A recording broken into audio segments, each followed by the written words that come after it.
Everyone, math holic channel में आपका बहुत बहुत स्वागत है। तो आज गुरु पूर्णिमा भी है और गुरु पूर्णिमा के गुरु होने के नाते मैं आपके लिए एक बहुत प्यारा सा टाइम टेबल या ब्लूप्रिंट टाइप का शेयर करना चाहती हूँ। RGPV के पेपर आपके 6-7 दिन में स्टार्ट होने ही वाले हैं। तो एक ब्लूप्रिंट अगर आप मैथ्स के लिए समझ लेंगे तो आपको ये समझ में आ जाएगा कि क्या इंपॉर्टेंट टॉपिक हमको पहले कवर करने हैं, उसके बाद कौन से रेस्ट टॉपिक्स को हमको कवर करना है। ठीक है, तो इससे आप एक लॉजिकली तैयारी कर पाओगे। तो हम 5 इयर्स के पेपर का एक ब्लूप्रिंट तैयार किया है मैंने आपके लिए एनालिसिस करके। तो उसमें जो मोस्टली आस्क्ड टॉपिक है हम उसकी बात करेंगे, और जो बाकी टॉपिक्स जो एक एक क्वेश्चन जिससे पूछे गए हैं वो हम रेस्ट टॉपिक्स में कवर करेंगे। और इनके अलावा जो टॉपिक्स नहीं पूछे गए हैं वो मैंने इसमें नहीं मेंशन किए हैं।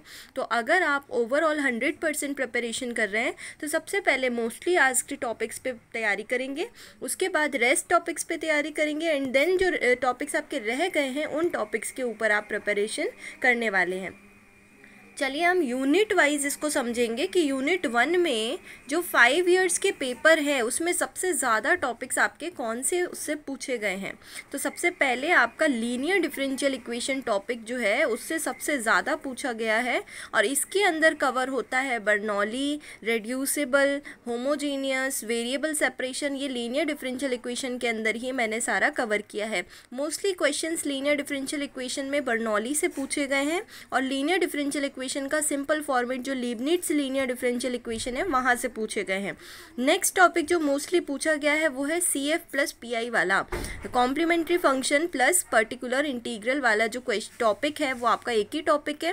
पर्टिकुलर इंटीग्रल के आपके 6 केसेस हैं, कॉम्प्लीमेंट्री फंक्शन के 3 केसेस है। इसके ऊपर इस टॉपिक के ऊपर आप क्वेश्चंस प्रैक्टिस करते हैं तो यहाँ से एक क्वेश्चन 90% चांसेस है कि आएगा। अब यहाँ पे रेस्ट टॉपिक्स कौन कौन से टॉपिक से और क्वेश्चन पूछा गया है, तो एक है साइमल्टेनियस टॉपिक और एक है एग्जैक्ट डिफरेंशियल इक्वेशन। यहाँ से आपको समझ में आ जाएगा कि कौन से टॉपिक्स आपको यूनिट 1 में कवर करके जाना ही है। मतलब इसके अलावा के टॉपिक्स को तो आप फिर भी छोड़ सकते हैं क्योंकि 5 साल के पेपरों में वो पूछा नहीं, लेकिन ये टॉपिक्स तो आपको बिल्कुल भी नहीं छोड़ के जाना है। तो चलिए हम बात करते हैं यूनिट नंबर 2 की। यूनिट नंबर 2 में आपको सबसे ज़्यादा जो टॉपिक पूछा है वो पूछा है method of variation of parameter से, और एक पावर सीरीज़ का क्वेश्चन जिसमें आप सिंगुलर पॉइंट पे क्वेश्चन ना भी करें, मतलब फ्रोबेनियस मेथड पे ना भी करें तो चलेगा, बट ऑर्डिनरी पॉइंट पे आप क्वेश्चन को ज़रूर से एक क्वेश्चन ज़रूर आप अच्छे से समझ के जाइएगा। Method of variation of parameter तो बहुत ज़्यादा डिफ़िकल्ट है ही नहीं, तो ये तो आपको करके ही जाना है। इसके बाद रेस्ट टॉपिक्स में आपसे पूछा गया है नॉर्मल फॉर्म, तो नॉर्मल फॉर्म वाले क्वेश्चंस भी आपसे पूछे हैं, और एक क्वेश्चन और पूछा जाता है CF इज़ नोन से। CF इज़ नोन मेथड में आपको और भी फर्स्ट इंटीग्रल इज़ नोन इस तरीके से लिखा भी आ जाता है। बेसल्स फंक्शन से भी जो क्वेश्चंस रिपीट हुए हैं उन क्वेश्चंस को आप प्रैक्टिस करके ये टॉपिक भी कवर कर सकते हैं। इस टॉपिक से भी क्वेश्चन पेपर में प्रीवियस ईयर में आए हुए हैं। तो यूनिट 1 और यूनिट 2 का तो आपको क्वेश्चन समझ में आ गए होंगे कि सबसे पहले हमें ये टॉपिक्स करने हैं, फिर हमें ये करना है। यूनिट 2 में सबसे पहले ये दोनों टॉपिक पे काम करना है, उसके बाद फिर हमें इन तीनों टॉपिक्स पे भी काम करना है। इसके अलावा के जो टॉपिक्स हैं वो आपको टाइम मिलता है तो आप करें, नहीं मिलता है तो आप उनको स्किप भी कर सकते हैं क्योंकि 5 ईयर में वो क्वेश्चन नहीं पूछा है। अब यहाँ पे हम बात करते हैं यूनिट 3 की। तो यूनिट 3 में आपको सबसे ज़्यादा रिपीट हुआ है क्वेश्चन लेग्रांजेस मेथड का। लेग्रांजेस मेथड कौन सा मेथड होता है भाई? ये लीनियर मेथड होता है, लीनियर पार्शियल डिफरेंशियल इक्वेशन का मेथड होता है जिसमें आप सॉल्यूशंस फाइंड करते हो।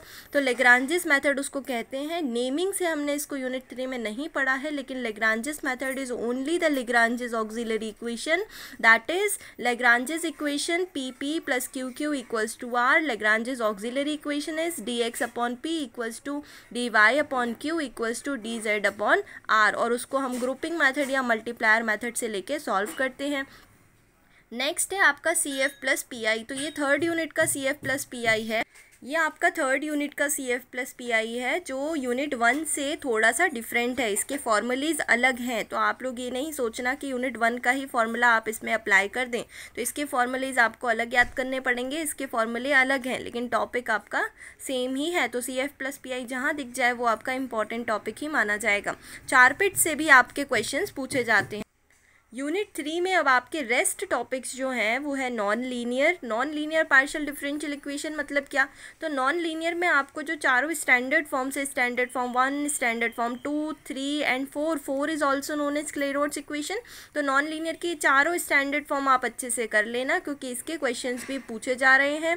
नेक्स्ट टॉपिक है formation of partial differential equation. ये सबसे ईजी टॉपिक है यूनिट 3 का, जिसमें हम डिफरेंशिएट करके कॉन्स्टेंट को हटा के इसको पार्शियल डिफरेंशियल इक्वेशन में कन्वर्ट करते हैं। तो formation of partial differential equation तो आई होप आप मिस नहीं करोगे, इसके क्वेश्चंस देखे गए हैं इसलिए मैंने यहाँ रेस्ट टॉपिक्स में इसको इंक्लूड किया है। Let us talk about unit number 4। तो यूनिट नंबर 4 में जो मोस्टली क्वेश्चंस पूछे गए हैं वो पूछा गया है कोशी इंटीग्रल से, रेसिड्यू से और कॉन्जुगेट से। तो कॉन्जुगेट मतलब यू दिया है वी निकालना है, वी दिया है यू निकालना है। उसके लिए आप दो मेथड लगा सकते हैं, या तो कॉन्जुगेट का फॉर्मूला लगा सकते हैं या फिर आप मिलने थॉम्सन मेथड भी लगा सकते हैं। और कोशी इंटीग्रल फार्मूला और रेसिड्यू फार्मूला के लिए आपको 3 फॉर्मूलेज याद करने होते हैं। तो वो चीज़ आपको टॉपिक्स में समझा दी गई होगी, वहाँ पर आप अच्छे से समझ लीजिएगा। अब यहाँ पे आपको रेस्ट टॉपिक्स में क्या करना है, तो यूनिट 4 में आपको रेस्ट टॉपिक्स में जितने भी प्रूफ वाले रेस्ट टॉपिक्स में जो यूनिट 4 के आपके प्रूफ वाले क्वेश्चंस हैं, like LHS equals to RHS proof करने वाले क्वेश्चंस हैं, वो क्वेश्चंस आपको अटैम्प्ट करने हैं। लेकिन आई एम अगेन रिपीटिंग कि आपको जो IMP क्वेश्चंस हैं, वो IMP कैसे समझ में आएंगे, जिस पे RGPV बार बार मेंशन किया गया है, वो आपके क्वेश्चंस IMP हैं। और अब आपको एग्जाम के टाइम पे RGPV वाले क्वेश्चंस ही सॉल्व करके जाने हैं, क्योंकि वही आप काउंट करोगे तो बहुत सारे हो जाएंगे, वही आप सॉल्व कर लो, बहुत अच्छी बात हो जाएगी आपके लिए। तो प्रूफ वाले क्वेश्चन जिस पे RGPV लिखा हो वो आप सॉल्व कर लीजिएगा। चलिए हम बात करते हैं यूनिट नंबर 5 की। तो यूनिट नंबर 5 में आपको जो मोस्टली क्वेश्चंस पूछे होते हैं थ्योरम से पूछे होते हैं। थ्योरम्स वाले क्वेश्चंस अगर वेरीफाई करने आते हैं तो ये आपका 14 मार्क्स का क्वेश्चन कंपलसरी बनता है। यहाँ से यूनिट 5 से एक क्वेश्चन आपका 14 मार्क्स का ज़रूर बनता है। अब थ्योरम से आपका क्वेश्चन रिपीट होता है और आपका रिपीट होता है डिफरेंशिएशन वाले पार्ट से। डिफरेंशिएशन वाले पार्ट में क्या क्या आता है, कर्ल आता है, डाइवर्जेंस आता है, डायरेक्शनल डेरिवेटिव आता है, ग्रेडियंट फाई आता है। तो ये सब आपने पढ़ा होगा, ये ईजी पार्ट है यूनिट 5 का, तो ये तो आपको सॉल्व करके जाना ही है। रेस्ट टॉपिक्स में यूनिट 5 में अगेन प्रूफ वाले क्वेश्चंस बहुत सारे मिल जाएंगे, वो भी RGPV वाले ही आपको सॉल्व करके जाना है, क्योंकि यूनिट 4 और यूनिट 5 में प्रूफ वाले क्वेश्चंस भी पूछे गए हैं प्रीवियस ईयर में। तो please don't take it very lightly, तो इसको आप करके ही जाइएगा। RGPV वाले ही सॉल्व करने, तो बहुत ज़्यादा नहीं होंगे। अब यहाँ से हम देखते हैं कि आपको सारी चीज़ें समझ में आ गई है कि नहीं आ गई हैं। यूनिट 1 में आपको सबसे पहले ये टॉपिक्स करने हैं, फिर ये टॉपिक्स करने हैं, उसके बाद जो बचे टॉपिक्स हैं आप वो कर सकते हैं। यूनिट 2 में सबसे पहले आपको ये दोनों टॉपिक करने हैं। अगर सीरीज़ के आपके क्वेश्चंस नहीं बनते तो आप ये टॉपिक ज़रूर करके जाएं। इसके बाद ये वाले टॉपिक्स आपको करने हैं, फिर जो बचे हैं टॉपिक्स वो कर सकते हैं। अब यूनिट 3 और यूनिट 4 जो क्वेश्चंस हैं वो ईजी होती हैं। यूनिट 3 यूनिट 4 से आप काफ़ी अच्छे स्कोर कर सकते हैं मार्क्स को। तो ये दोनों यूनिट्स तो आप बिल्कुल स्किप नहीं करना। इंपॉर्टेंट टॉपिक्स लिख ही दिए हैं आपके, रेस्ट टॉपिक्स ये हैं, तो आप कर सकते हैं। यूनिट 5 में अगर आप कुछ नहीं कर पा रहे हैं तो आप ये डिफरेंशिएशन वाला पार्ट तो ज़रूर करके जाएं।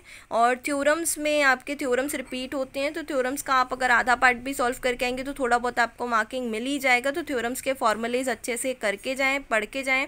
और ये डिफरेंशिएशन वाला पार्ट अगर आप कर लेते हैं तो आपको थ्योरम्स में आधा पार्ट वैसे भी सॉल्व हो ही जाएगा, क्योंकि थ्योरम्स में इंटीग्रेशन है और आपका ये डिफरेंशिएशन पार्ट है। अब प्रूफ वाले क्वेश्चंस को आपको प्रैक्टिस करना है, तो प्रूफ वाले क्वेश्चंस भी आप बिल्कुल नहीं छोड़ना। जिस पे RGPV लिखा है वो आप अच्छे से सॉल्व कर लेना। So thank you so much for watching this video and I hope आपका पेपर अच्छा जाएगा। और भी ऐसी वीडियोस मैं आपको फॉर्मूला शीट्स भी ऐसे वीडियो फॉर्म में बना के शेयर कर दूंगी ताकि आप अच्छे से उनको समझ पाएँ।